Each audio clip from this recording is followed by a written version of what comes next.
Hello everyone, welcome to tech Sharmit. आज के session में हम समझेंगे कि एपीआई एक्चुअल में वर्क कैसे करता है। लास्ट सेशन में हमने देखा कि एपीआई क्या होता है, फिर हमने कुछ रिलेटेबल एग्जांपल डिस्कस किए थे रेस्टोरेंट वाला, जिसमें हमने समझा बहुत सिंपल वे में कि कैसे हम रिलेट कर सकते हैं एपीआई के प्रोसेस को हमारे रेस्टोरेंट के एग्जाम्पल से, राइट। बट वहाँ थोड़ा सा जो टर्म्स थे वो लेमन टर्मिनोलॉजी में थे, जहाँ पे हम बहुत सिंपल वे में समझ रहे थे कि क्या क्या चीज़ें होती है ओवरऑल। बट अब टाइम है उस चीज़ को डिटेल में समझने का कि एक्चुअल में एपीआई वर्क कैसे करता है। अगर हम बात करें एप्लीकेशन, क्योंकि एट द एंड आपको यूज़ तो उसको प्रोजेक्ट में करना है, जहाँ आपके पास एक रियल एप्लीकेशन है, उस एप्लीकेशन में आपको एपीआई का यूज़ करना है।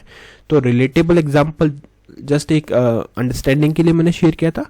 अब हम उसको टेक्निकल वे में, बहुत ही इजी वे में, वर्ड्स अभी भी सिमिलर ही रहेंगे, सिंपल रहेंगे, बट उसको समझना इंपॉर्टेंट है कि टेक्निकली होता क्या है जब हम एक एप्लीकेशन से एपीआई को प्रोसेस करवाते हैं। ठीक है, तो इस सेशन में हमारा मेन टारगेट यही है, how API works in technical term. ठीक है, बट सेशन शुरू करने से पहले जस्ट एक रिकमेंडेशन है कि अगर अभी तक आप लोगों ने पहले वाले सेशंस नहीं देखे हैं तो आप पहले उनको देख सकते हो, क्योंकि जो पूरी प्लेलिस्ट है एक प्रॉपर सीक्वेंस और सिंक में है। तो अगर आप उसको सिक्वेंशियली फॉलो करोगे तो और भी ज़्यादा इजी रहेगा आप लोगों के लिए ऑनगोइंग टॉपिक को समझना और उसको इम्प्लीमेंट करना।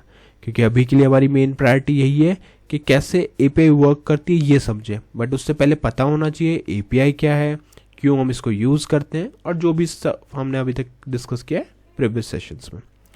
और उसके लिए आप लोग टेक्शन में डिजिटल कोर्स बुक को भी रेफर कर सकते हो, जो फ्रीली अवेलेबल है आप सभी के लिए डिस्क्रिप्शन बॉक्स में। वहाँ पे आपको मोर देन 3500 से ज़्यादा सेशंस मिलेंगे, जो अवेलेबल है हिंदी और इंग्लिश दोनों लैंग्वेजेस के अंदर। तो जैसा भी आपका लैंग्वेज प्रेफरेंस है उस अकॉर्डिंग आप कंटेंट को कंज्यूम कर सकते हो। और अगर आपको वहाँ पे कोई भी क्वेरी आता है तो आप डायरेक्टली मुझे कमेंट सेक्शन में वो पूछ भी सकते हो। ठीक है, ऑल राइट। तो अब हम स्टार्ट करते हैं सेशन को। सबसे पहला क्वेश्चन आता है हाउ एपीआई वर्क्स, और यहाँ पे मैंने उसके लिए एक डिटेल्ड अंडरस्टैंडिंग नोट करी है आप लोगों के लिए, जो आप एग्जाम में भी रेफर कर सकते हो और वहाँ भी आप उसको बहुत ही बेटर वे में एक्सप्लेन भी कर सकते हो अगर आपसे एग्जाम में या इंटरव्यू में ये कोई क्वेश्चन पूछता है। ठीक है, तो अब स्टेप बाय स्टेप समझते हैं। देखो यहाँ पे क्या लिखा है, whenever a user interact with an application like opening a page or clicking a button, the front end, that is Angular, may need data from the server। अब आप सिंपल समझो कि अगर आपने कोई एक एप्लीकेशन बनाया एंगुलर में, अब उस एप्लीकेशन में एक सिंपल एग्जांपल लेते हैं कि हमें वेदर रिपोर्ट को फेच करना है ना, हमें दिखाना है कि करंट वेदर स्टेटस क्या चल रहा है, या कोई भी इंफॉर्मेशन ऐसी है जो आपको किसी और एप्लीकेशन से पहले लेनी है और फिर आपको अपने वेबसाइट पे शो करनी है। तो इस सिचुएशन में क्या होगा, यूज़र तो इंटरेक्ट करेगा आपके एप्लीकेशन से, यूज़र मैन्युअली जाके वेदर रिपोर्ट से इन्फॉर्मेशन देख के फिर आपके एप्लीकेशन पे वर्क नहीं करेगा आगे, राइट। क्योंकि आपने एक वेबसाइट बनाया और उस वेबसाइट का काम ये है कि जो भी फॉर्म या जो भी इन्फॉर्मेशन आपको चाहिए वो आप वहाँ पे प्रोवाइड करो। तो इस सिचुएशन में यूज़र डायरेक्टली उस वेदर वेबसाइट पे जाकर डेटा नहीं ला रहा है। यूज़र क्या कर रहा है, आपके एप्लीकेशन पे एक आप उसको बटन मिलता है जिस पे लिखा होता है गेट वेदर रिपोर्ट या डाउनलोड वेदर रिपोर्ट, तो यूज़र डायरेक्टली उस पर क्लिक करेगा। ठीक है, तो जब भी यूज़र इंटरेक्ट करेगा आपकी एप्लीकेशन से, like opening a page, clicking a button, ठीक है, तो उस सिचुएशन में फ्रंट एंड क्या कर रहा है, जो हमारा एंगुलर है उसके पास तो डेटा नहीं है, वो डेटा कहाँ से ला रहा है, वो किसी और सर्वर से ला रहा है, किसी और एप्लीकेशन से ला रहा है। जैसा अभी हमने एग्जांपल लिया वेदर रिपोर्ट का, तो इस सिचुएशन में एंगुलर क्या करेगा, किसी और सर्वर पे जाएगा, वहाँ पे रिक्वेस्ट करेगा कि मुझे वेदर रिपोर्ट की इन्फॉर्मेशन चाहिए, और वो वेदर रिपोर्ट लाके आपके खुद के एप्लीकेशन पे शो करेगा। ठीक है, तो इस सिचुएशन में the front end can not directly communicate with the database और server logic, so it sends a request through an API. तो इस सिचुएशन में अब हमें पता चल गया कि एपीआई खुद से रिक्वेस्ट, एंगुलर खुद से डेटा नहीं ला सकता, वो खुद से डेटाबेस से कनेक्ट करके आपको सर्वर इन्फॉर्मेशन नहीं ला के दे सकता। वो कौन करेगा, वो करेगा एपीआई। तो इसी सिचुएशन में हम एंगुलर के साथ में एपीआई का यूज़ करते हैं। और जैसे मैंने आपको पहले भी बताया था कि किसी भी टेक्नोलॉजी पे आप वर्क कर रहे हो वहाँ पे एपीआई का यूज़ आपको मिलेगा, है ना। डजेंट मैटर आप कौन सी टेक्नोलॉजी पे वर्क कर रहे हो, हर उस सिचुएशन में आपको एपीआई यूज़ करने का नीड आता है, क्योंकि at the end multiple website से हमें कम्युनिकेट करना होता है, मल्टीपल सर्वर से कम्युनिकेट करना होता है। ठीक है, तो ये सिंपल क्लियर हो गया कि जब भी कोई यूज़र इंटरेक्ट करता है आपकी एप्लीकेशन पे, कोई पेज ओपन करके, बटन पे क्लिक करके, किसी लिंक पे क्लिक करके, तो उस सिचुएशन में जो एंगुलर है उसको डेटा की नीड होती है, और एंगुलर खुद से डेटा स्टोर नहीं करता, खुद से कम्युनिकेट नहीं करता डेटाबेस से और सर्वर लॉजिक से।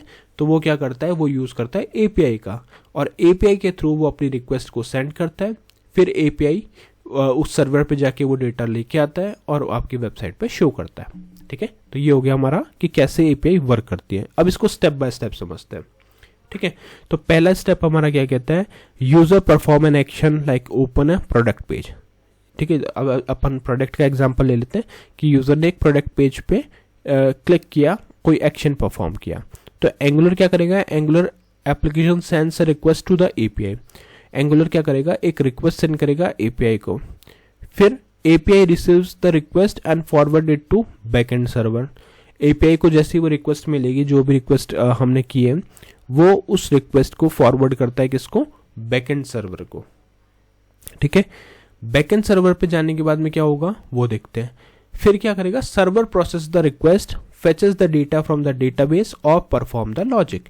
तो जो भी रिक्वेस्ट में अपने सपोज वही हम एग्जांपल लेते हैं वेदर वाला, अपने वेदर रिपोर्ट के लिए रिक्वेस्ट किया है एपीआई के थ्रू, तो एपीआई उस रिक्वेस्ट को लेके जाता है सर्वर पे और सर्वर को बोलता है कि हमें वेदर रिपोर्ट की इन्फॉर्मेशन चाहिए। तो सर्वर उस रिक्वेस्ट को फेच करता है, कहाँ से, डेटाबेस से, उसका जो भी करंट डेटाबेस है वहाँ से वो डेटा उठा के लाता है और वो इन्फॉर्मेशन एक प्रॉपर वे में प्रोसेस करता है, जो हमें जैसे फॉर्मेट में चाहिए उस अकॉर्डिंग हमारे को वो डेटा प्रोसेस करके देता है। तो फिर फिफ्थ पॉइंट में क्या हो रहा है, सर्वर सेंड कर रहा है उस रिस्पॉन्स को एपीआई को। अब एपीआई क्या करेगा, उस जो भी रिस्पॉन्स एपीआई को मिला वो रिस्पॉन्स एपीआई रिटर्न करता है एंगुलर की एप्लीकेशन को। ठीक है, तो एपीआई का काम क्या हुआ, रिक्वेस्ट को एक्सेप्ट करना एंगुलर से, सर्वर पे ले जाके उसको प्रोवाइड करना, फिर सर्वर से जो आउटपुट आया उसको रिसीव करना और वापस से हमारे जो एंगुलर एप्लीकेशन है उसको रिटर्न करना। तो यही एपीआई का काम है।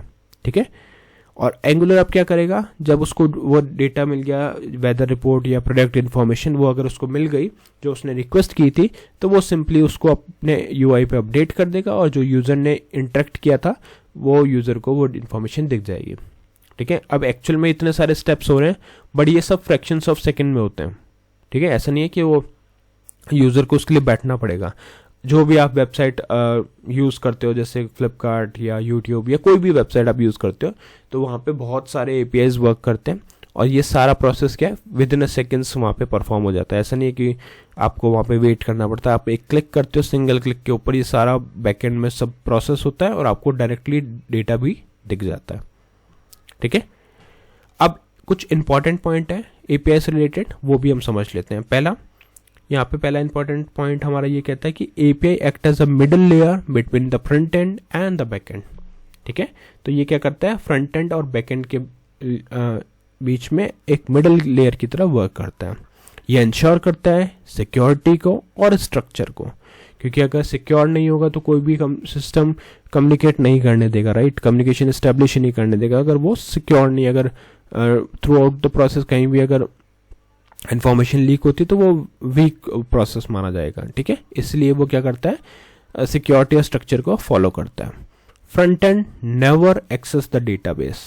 ठीक है, तो फ्रंट एंड जो है वो किसी भी सिचुएशन में डेटाबेस को एक्सेस नहीं करता। नॉर्मली कौन करता है, एपीआई। एपीआई को हम रिक्वेस्ट भेजते हैं और फिर एपीआई जाके सर्वर से वो इन्फॉर्मेशन लाके हमें प्रोवाइड करता है। ठीक है, तो इस सेशन में ओवरऑल हमने यही समझा कि एक्चुअल में एपीआई वर्क कैसे करती है टेक्निकल टर्म्स में। ठीक है, रिलेटेबल एग्जांपल हमने लास्ट सेशन में समझा था रेस्टोरेंट वाला, और अब आप उसको वो इसलिए पहले हमने समझा क्योंकि अब यहाँ पे आप उसको रिलेट कर सकते हो। जब एपीआई कुछ रिक्वेस्ट लेके जाता है सर्वर रिपोर्ट लाने के लिए, वेदर रिपोर्ट लाने के लिए, तो वहाँ पे आप उसको इजीली रिलेट कर पाओगे उस रियल वर्ल्ड सिनेरियो से, राइट। बट जो टेक्निकली चीज़ें होती हैं, कैसे डेटा फेच करता है, क्या परफॉर्म करता है, वो सारी चीज़ हमने यहाँ पे डिस्कस करी। ठीक है, तो इस सेशन में मेनली हमने देखा स्टेप बाय स्टेप फ्लो कि कैसे एक एपीआई रिक्वेस्ट प्रोसेस होती है, उसका डेटा हमें मिलता है। कुछ इंपॉर्टेंट पॉइंट हमने डिस्कस किए और पूरा तरह से ये समझा कि कैसे एपीआई वर्क करता है। नेक्स्ट सेशन में हम बाकी टॉपिक डिस्कस करेंगे।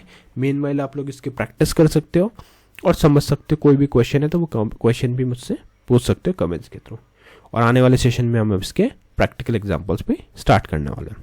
तो या that's all for today, see you in the next session. So thank you for watching take care with.